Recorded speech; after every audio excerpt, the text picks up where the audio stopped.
It's Our Story. Barry Rosenberg, Denver, Colorado.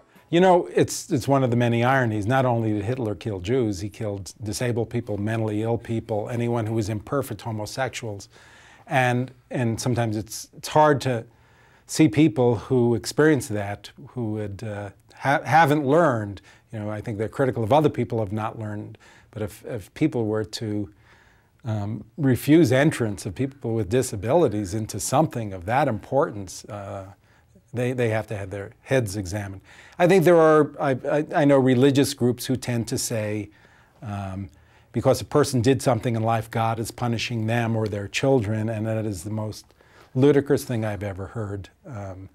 I think God has more important things to do, and we once had a staff member who, or a consumer who was getting attendant services, and the attendant said, I'm not going to help you get up until you tell me you believe the way I do. And of course we heard about that and not only wanted to fire but wanted to, you know, kill her.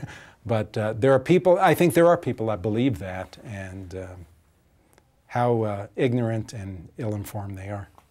Yeah, it's and but the other thing is, I think the other part of it is, it's hard for a lot of people to imagine a person with a disability could find happiness, peacefulness, and all the wonderful things that oftentimes come to life if you embrace life. That it's hard for someone to think that a person who's in a wheelchair is not suffering 24/7, that they can, you know, they can do things, maybe not physically the way a non-disabled person, but it's hard for them to realize that. And they see person, you know, Woody Allen with you know, two types of people, the horrible and the miserable. And, you know, I think people think, you know, if you're disabled, you got to be certainly one of those.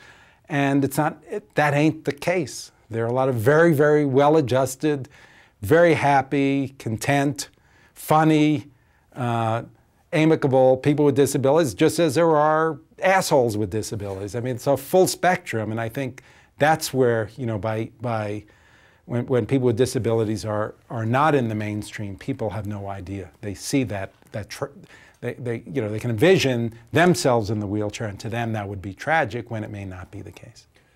The It's Our Story project is a national effort to make disability history public and accessible. Visit us at www.itsourstory.org or on the It's Our Story project YouTube channel.